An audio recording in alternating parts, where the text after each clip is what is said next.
Boom, I'm in the room. Good evening, good afternoon, good morning, wherever you're watching from. Welcome to the Old Heale Manor. And I'm your host, Lord Heale. And you're here because there's nothing on the telly.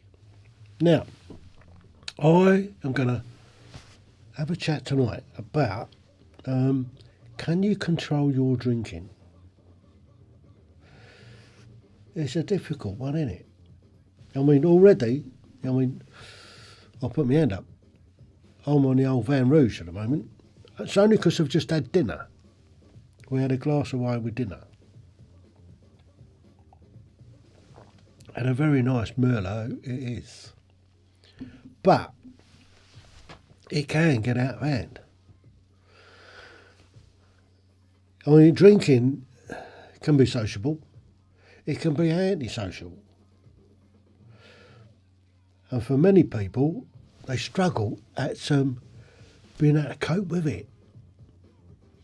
So just going to have a little look about drinking and how you can control it.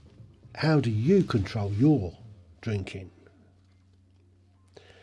That's something that we want to look at. How can you control your drinking? Is your drinking getting a little bit too much? Now, I'll show you this. There is a bottle of the old Bacardi Spiced. I noticed that I started this at the weekend. And yeah. But just a little sniff in the evening can lead to something more drastic. Now, drinking in itself isn't a problem. What is a problem is it can start creeping up on you. Like that bottle there. I noticed that. We were on Wednesday today. And I opened it up on, I think, Saturday. And I had a little sniff.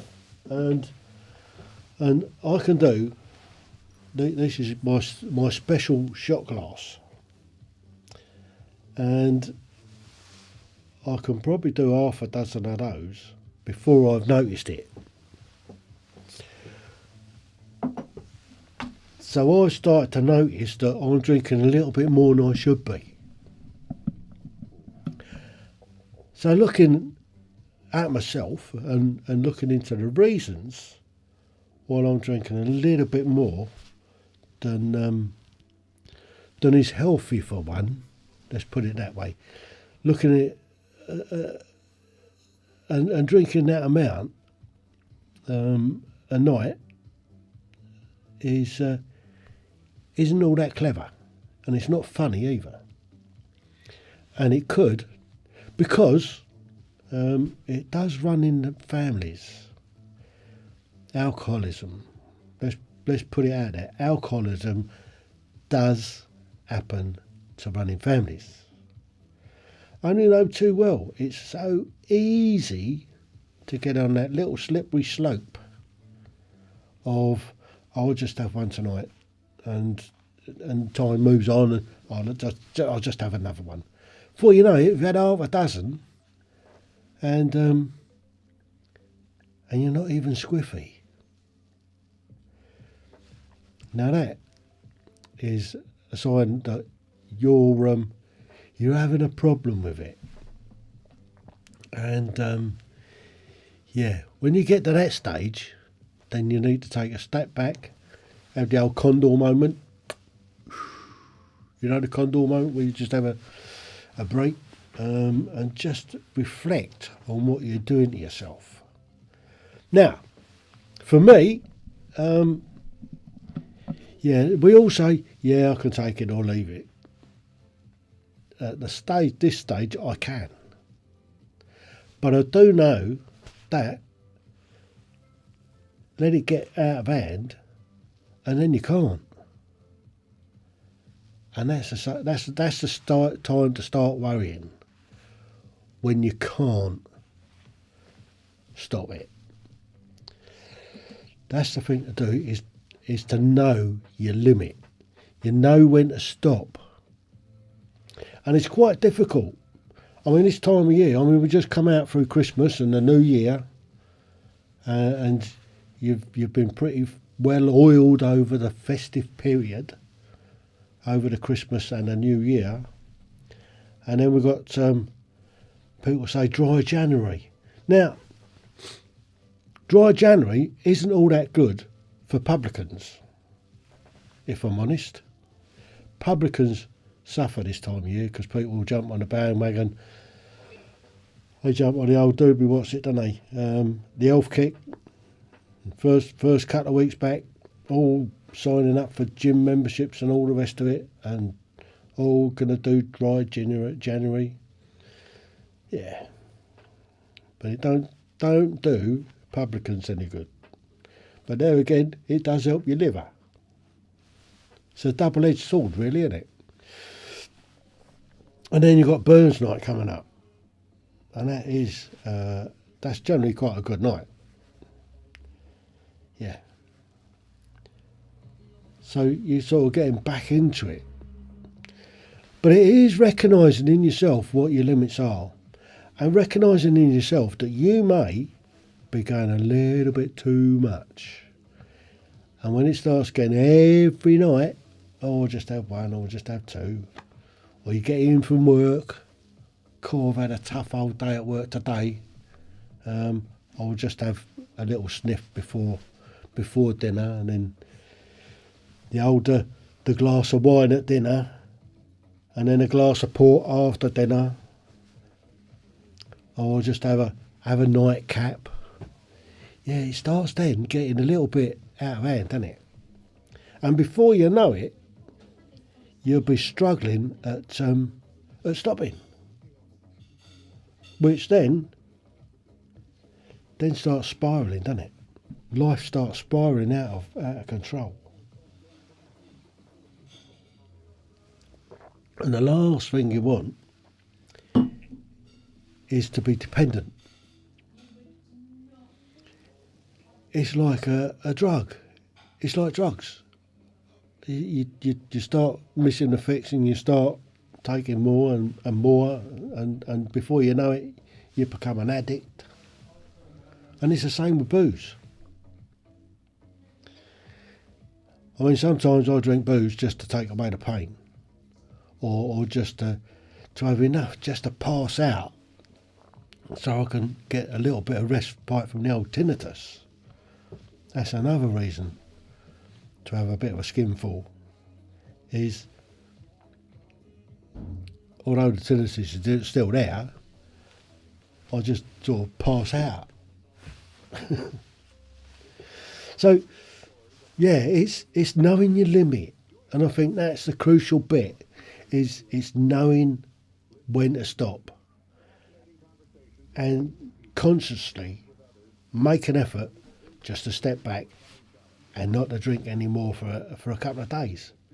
Give the old carcass a chance to recover a bit, especially if you've been tanking it a bit, like over Christmas and the New Year, and your body does need a little bit of a break occasionally, else you'll end up broken.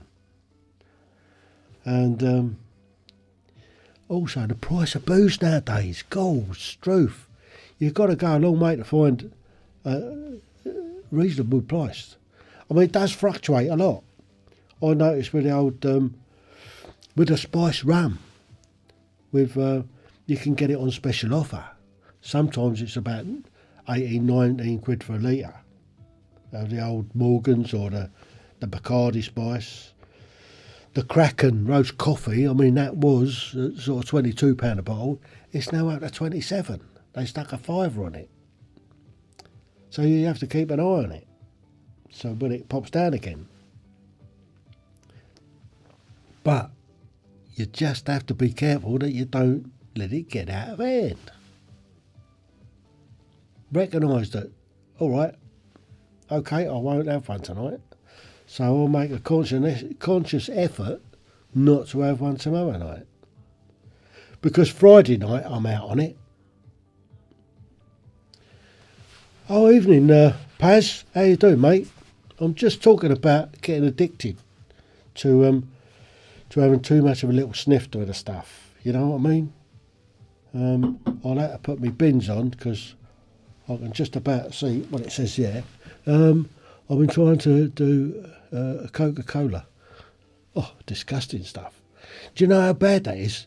You put some copper or something into a Coca-Cola and see how it comes out. Just wonder what that does to your stomach.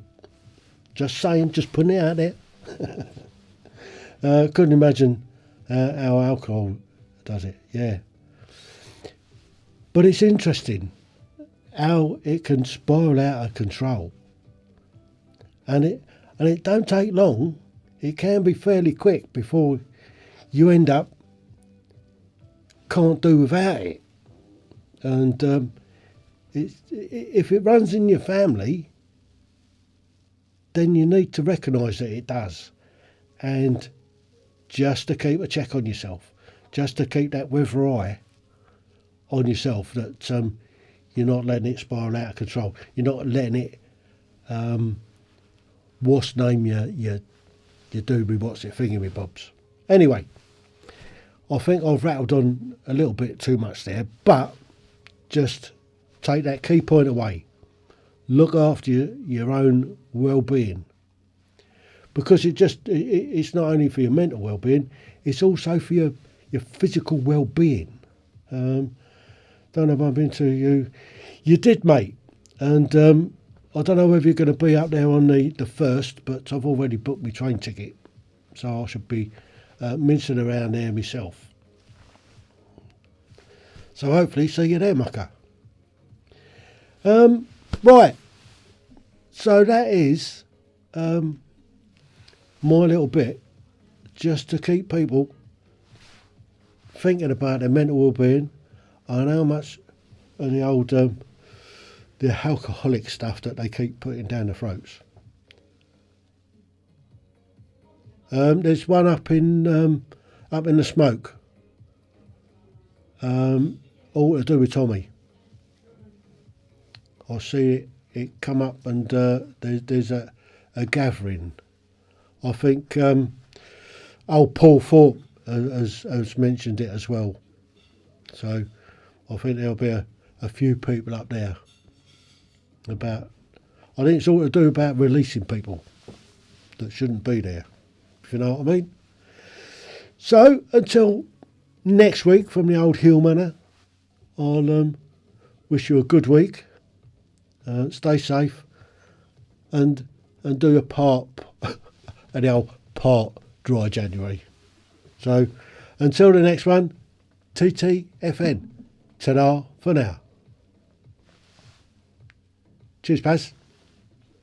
Oh, hi, John. Goodbye.